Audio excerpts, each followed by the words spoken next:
İkinci sual. Şerbetler sonu. Demek, 4 yarım kürede yerleşen litosfer tavalar. Ümumiyyətlə biz qeyd edilmişdik ki, yəni koordinat sistemini qeyd edəndə hansı materiklər məsələn 4 yarım kürədə yerləşir? Materiklər yerdə, daha doğrusu materik. Hansı materik 4 yarım kürədə yerləşir? Afrika.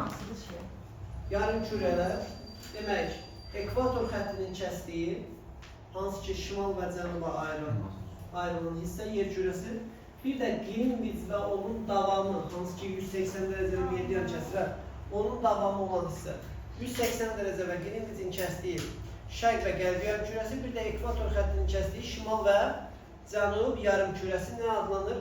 Yarım kürələr adlanır. Demək, Afrika neçə yarım kürəyə bölündü? 4 yarım kürəyə. Çünki Afrikanın hansı mühüm xəttlər kəsir? Ekvator xətti, bir də Greenwich.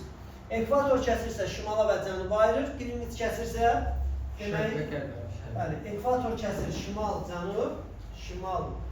cənub, Greenwich kəsirsə şərq və nəyə böldü? Afrikanı qərbə. İndi gəlirik Sakit Okyan. Sakit Okyanda belə bir xüsusiyyətə malikdir ki, Sakit Okyan əsasən 180 dərəcəli meridianla kəsişir. 180 dərəcəli meridianını şərqə, daha doğrusu onun sağı qərbdir, solu şərqdir, şərq yarım kürəsi. Bir də ekvator xətti tərəfindən kəsilir. Yuxarı hissəsi şimaldır, aşağı hissəsi isə nədir? Cənub. Biraz bunlar səliqəsizdir. Bura şərqdir. Sakit Okyanın şərqi düşür qərb yarım kürəsinə. Qərbi düşür şərq yarım kürəsinə. Çünki Sakit Okyanın demək, qərb hissəsi 180-dən sol tərəfdə qalır ki, 180 dərəcəli meridianın solu qərb yarım kürəsi, şərq yarım kürəsidir, sağı isə qərb yarım kürəsi. Greenwich'in sağı şərqdir, 180-in solu şərqdir. Aydındır. Demək, Sakit Okyanın 180-dən sola qalan hissəsi şərqdir, sağı qalan hissəsi qərb, ekvatordan da yuxarı qalan hissə şimal, aşağı qalan hissə isə nə adlanır? Cənub yarım kürəsi. Demək, Sakit Okyanı və Afrika tavalары neçə yarım kürədə yerləşir? 4 yarım kürədə. Demək ki, onların özləri 4 yarım kürədə yerləşdiyi üçün tavalları 4 yarım kürədə yerləşir. Sonra 17. Burada 17-ci sual. Daha 17. Necə? 15-ci sual. 15. Palçı vulkanları ən çox müşahidə edilir. Harada? Yəni daha çox harada müşahidə edilir? Qeyd eləmişdik. Palçı vulkanların yaranma səbəbi nə idi? Əsasən hansı? Neft qaz ehtiyatlarının əsasən həmin ərazidə mövcud olması. Bəs niyə səhv yazmışsınız? Bu elə bir şeydir ki, yəni dəfələrlə təkrarlanır. Deyin görün. 29. 17-ci sual. 17-yə baxaq. Paleotektonik ərazilər hansı ərazilərdir? Bilirsiniz ki, əsasən zəlzələlər təbii ki, yer kürəsinin demək olar ki, zamanla bütün hissəsində baş verir. Amma hansı ki, ərazilərdə artıq yəni zəlzələ baş vermir, qədim ərazidə baş vermiş, amma indiki dövrdə, müasir dövrdə müşahidə olunur. Elə ərazilərə paleotektonik, yəni qədim dövrdə baş vermiş zəlzələlərin olduğu yerlər deyirik. Hansı ki, günümüzdə geosinkronal ərazilərdir, zəlzələlərin daha tez-tez baş verə biləcəyi ərazilərdir. O ərazilər isə neotektonik hadisələrin baş verdiyi ərazilər deyilir. Düzdür? Bizdən paleotektonik ərazilər soruşursa, deməli günümüzdə zəlzələ olmayan yerlər seçəcəyik. Düzdür? Onda hansı ərazilər olacaq? Harada vulkan yoxdursa, müasir gündə, müasir dövrdə orada zəlzələ baş vermirsə, məhz həmin ərazilər seçəcəyik. Norveç, Avstraliya, bilirsiniz, Avstraliya yeganə materikdir ki, heç bir seismik qurşaqda yerləşmir, litosfer tavasında İrlandiyanın həmçinin sabit ərazi Belçikadır. Bəs B variantında məsələn, görürsünüz, burada Nepal var, Himalay dağlarında yerləşir. Düzdür? Hind-Avstraliya tavası ilə Avstraliya toqquşduğu məsələn, Malayziyada məsələn, Cənub-Şərqi Asiya seismik ərazidir, bilirsiniz, Malayziyada orada yerləşir. Məsələn, bu iki B variantında məsələn buna görə çıxırır. Məsələn, C variantında İtaliyanın, Əlcəzairin şimal hissəsi məsələn, Avropa ilə Afrikanın toqquşduğu sahədədir. Tutaq ki, Meksikadır, bilirsiniz, Meksika demək, olduğu həqiqədə yerləşir, bəli, Kordilyer dağlarında, hansı ki, Meksika yaylasında, onun qəlbində Sierra Madre dağları var. Sakit Okyan sahillərində toqquşma zolaqlarına uyğun gəlir. Yəni ki, D variantında hansı variant körlayır? Məsələn, İran körlayır əsasən. Çünki İran da bizlə eyni seismik qurşaqda. Hansı seismik qurşaqda yerləşir biz? Alt Himalay seismik qurşağında yerləşir. Məsələn, İran, Hindistanın düzdür, şimali hissəsi Himalayda alanır. Hindistan tam geosinkronda deyil. Yəni Hindistanın çox hissəsi platformadır. Y variantında məsələn Meksikadır. Sonra burada Yeni Zelandiya. Hansı ki, dediyimiz kimi orada vulkan varsa, deməli ora mütləq neotektonik ərazidir. Mütləq vulkan olan yerdə zəlzələ olur. Vulkan olmayan yerdə də zəlzələ ola bilər. Məsələn, Azərbaycanda indi hal-hazırda vulkan fəaliyyət göstərmir. Yəni ancaq vulkanları əzbərləyə bilirik. Bir də zəlzələ olan yerləri necə yadımızda saxlayırıq? Hansı ki, litosfer tavalarının sərhədlərini yadımızda saxlayırıq? Hansılar idi onlar? Sakit Okyan sahilləri, Amerikaların Sakit Okyanın altındakı tavalarla toqquşduğu bölgələr, sonra Afrika, Ərəbistan və Hind-Avstraliya tavasının Avrasiya ilə toqquşduğu bölgələr, Alp-Himalay geosinkron qurşağı, Sakit Okyanın Avrasiya ilə toqquşduğu bölgələr, hansı ki bu ərazilər. Sonra Hind-Avstraliya tavasının sərhədləri, məsələn burada Yeni Zelandiya, Hind-Avstraliya ilə Sakit Okyanın toqquşma sərhədində yerləşir. Məsələn, bu tip ərazilər, litosfer tavalarının sərhədləri əsasən seismik ərazilərdir, geosinkronal ərazilərdir və burada günümüzdə zəlzələ baş verir. Bu ərazilərə məhz bu səbəbdən necə ərazilər deyirik? Neotektonik, yəni yeni zəlzələ ocaqlarının olduğu ərazilər. Sonra hansı o? 25-ci son. Qeyd edək 25-in. Vulkanik mənşəli İslandiya adasını Kuril adalarından fərqləndirən əsas cəhət. İslandiya adası harada yerləşir? Şimali Amerika ilə Avrasiyanın divergent zonasındadır, konvergent. Şimali Amerikanın Avrasiyaya yaxınlaşır bir-birinə, yoxsa uzaqlaşır. O, demək, iki materik bir-birindən ayrıldığı üçün bu ərazi Atlantik Okyanı harada yerləşir? Divergentdə. Bu səbəbdən Atlantik öz sahəsini neyini günü-günün? Genişləndirir, düzdür. İslandiya da orada yerləşir, yəni Atlantiklər, düzdürmü? İslandiya adası. Demək, İslandiya adası necə ərazidə yerləşir? Litosfer tavalarının ayrılma sərhədində, yəni divergent zonada. Kuril adaları bəsardadır. Avrasiya ilə Sakit Okyan sahillərində. Düzdür, Sakit Okyanın Avrasiya nedir? Təbii ki, toqquşur. Çin Sakit Okyanı aşağı ayrılır, subduksiya zonası nəticəsində nov meydana gəlir. Avrasiyada qalxma müşahidə olur, dağlar yarana bilər və bu aradan vulkan püskürməsi nəticəsində adalar meydana gələ bilir ki, bu adalar Avrasiyanın şərqində qövsvari şəkildə deməli düzülübdür. Kuril, Aleut, Yapon, Filippin kimi ərazilərdə formalaşan vulkanik mənşəli adaları buna misal göstərə bilərik.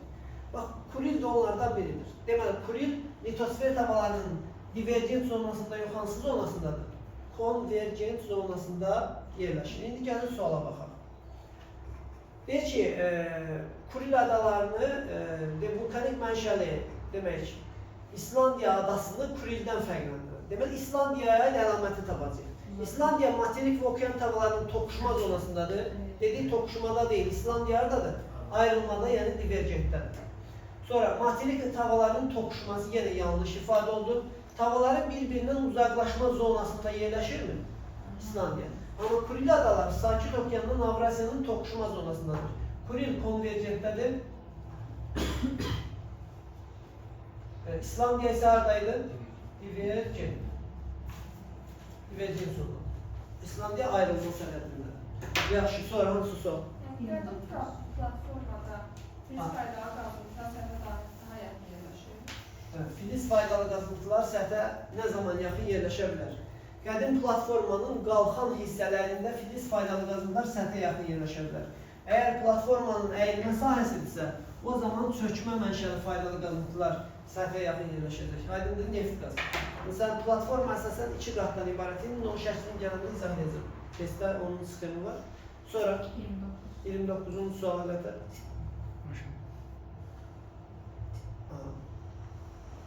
Baxın, bu qeyd eləmişdik. Məsələn, Afrikanın şərqində yer qabının əyilmə sahəsi var. Buna qraben deyilir.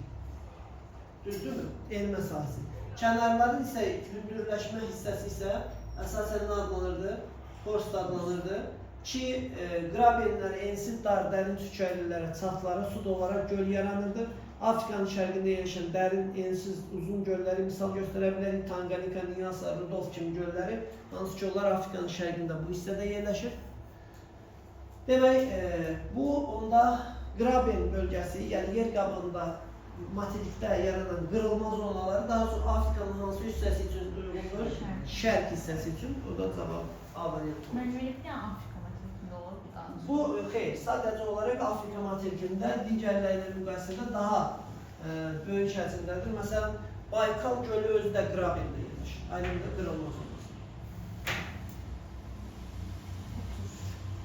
Sonra 30-cu sual. Zəlzələ və vulkanların baş verməsi ehtimalı çox olan yarımadalar. Uşaqlar, məsələn, bir A variantında Koreya var. Biz keçdik ki, Çin Koreya platforması əsasən qədim platformadır, düzdürmü? Paleozoydan əvvəl yaranır. Deməli, Koreya ola bilməz. Çünki o platformada yerləşir. İrlandiya, Böyük Britaniya adası Avropanın qəlbində olan bu adalarda heç bir litosfer tavası sərhədində deyildir. Ona görə bunlarda deyil. Taymır da Şimal Buzlu Okean sahillərindədir. Şimal Buzlu Okean sahilləri də seismik cəhətdən fəal deyil. Əsasən Sakit Okean sahilləri daha çox seismik cəhətdən fəaldır. Keçdik B variantına. Kalimantan adası. Kalimantan adası seismik cəhətdən aktiv ərazidir. Hansı ki o, bax bu hissədə yerləşir. Hind-Avstraliya tavası, Avrasiya, Sakit Okean litosfer tavalarının sərhəd bölgəsinə uyğundur. Demək, bu fəal seismik ərazidir. Amma Kola Şimal Buzlu Okeandadır, o deyil. Florida da Amerikanın şərq hissəsindədir. Daha çox Amerikanın hansı hissəsi, Şimali Amerikanın hansı hissəsi fəaldır, aktivdir, qərb hissəsi. Məsələn, Alyaska və ya Kaliforniya yarımadalarını desəydi, biz onu seismik götürəcəkdik. Amma Floridanın dediyinə görə laborator desə, deməli bunları götürməyəcək. Çünki o Amerikanın hansı hissəsi uyğun, şərqinə uyğun. Yəni bu qırmızı hissəyə, yəni litosfer tavalarının toqquşma zonasına, yəni qəhvəyi bölgəyə uyğun deyilsə, deməli o fəal deyil. Deməli burada bir dənə Kalimantan uyğun gəldi. Madagaskar yanlışdır. Afrikanın şimal hissəsi Avrasiya ilə toqquşur. Madagaskar Afrikanın hansı hissəsindədir? Cənub-şərq hissəsində litosfer tavası sərhədindən kənardır. Deməli Madagaskar olmayacaq. Ərəbistan yarımadası Ərəbistan platformasında yerləşir. Bu da səhvdir. Bizə zəlzələ vulkanı olan yer lazımdır əsas. Sonra Kamçatka uyğundur. Çünki Kamçatkada bilirik ki, Sakit Okean sahilində Kulitsi Sopkası vulkanı var. Deməli bura fəal seismik ərazidir. Gəldik yenə Kamçatka yarımadası düzdür. Bir Kamçatka yarımadası. Yava adası İndoneziyada. Bax burada dedim, göstərmişdik ki, burada vulkan fəaliyyət göstərir. Karikata vulkan. Sonra Yeni Zelandiya dediği hansı vulkan Yeni Zelandiyada fəaliyyət göstərir? Ruapehu. Deməli, bizim cavabımız D variantıdır. Verilən ərazilərin hamısında zəlzələlər və vulkanlar aktivdir. Ümumiyyətlə, harada vulkan püskürməsi müşahidə olunursa, deməli, ora necə ərazidir? Seismik ərazidir. Mütləq orada həm də zəlzələ baş verir. Aydındır? Ərəbistan Avrasiyaya toqquşur. Toqquşur. Ancaq Ərəbistanın şimal-şərq hissəsi toqquşur. Yəni Ərəbistan yarımadası olan hissə ki var, o yarımada platformada yerləşir. Amma Ərəbistan tavasının şimal hissəsi, yəni Avrasiyada toqquşur. Aydındır? Ərəbistan tavası Ərəbistan, yəni ki, yarımadasını da əhatə edir, onun ətrafını da əhatə edir.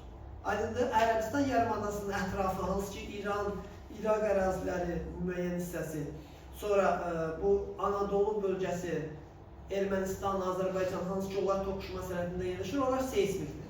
Amma məsələn Mesopotamiya ovalığına yaxın hissələr, Ərəbistan yarımadasının özü demək ki, necə ərazidir? Platformadır. Yəni Ərəbistan Mesopotamiya platformasında yerləşir. Yəni yarımadanın özü fəal seismik ərazidə yerləşmir. Aydındır? Ərəbistan litosfer tavası daha geniş ərazidə həyat edir ki, onun şimal hissəsi Avrasiya ilə toqquşur. Yəni bizdə burada Ərəbistanın özünün biz platforma seçirik. Aydındır? Çünki Ərəbistan Mesopotamiya platformasında yerləşir. Biz də bilirik ki, platformalar adətən necə ərazilərdir? Sabit ərazilərdir. Dəyişməz, seismik cəhətdən aktiv olmayan hərəkətsiz. Düzdür, Mərkəzi Asiyada məsələn Karim platforması var, orada seismik proseslər yenidən aktivləşir Mərkəzi Asiyada, platforma olsa da. Burada da Somali yarımadası Afrikanın şərqindədir, bunu seçə bilmərik. Yəni İslandiya adası vulkan püskürür, doğrudur. Böyük Britaniya adası sərbəst ərazidir, sakit ərazidir. Yəni vulkanlar fəaliyyət göstərməyən ərazidir. Bax, onda biz burada cavab olaraq seçdik Kamçatka, Yava və Yeni Zelandiya, hansı ki orada zəlzələ və vulkanların baş verməsi ehtimalı daha çox olan ada və yarımadalardır. Düzdür? Sonra hansı sual? Neçə? 32 var mənim. Bəli. Sonra tez başlayır. Özü tamam olsun.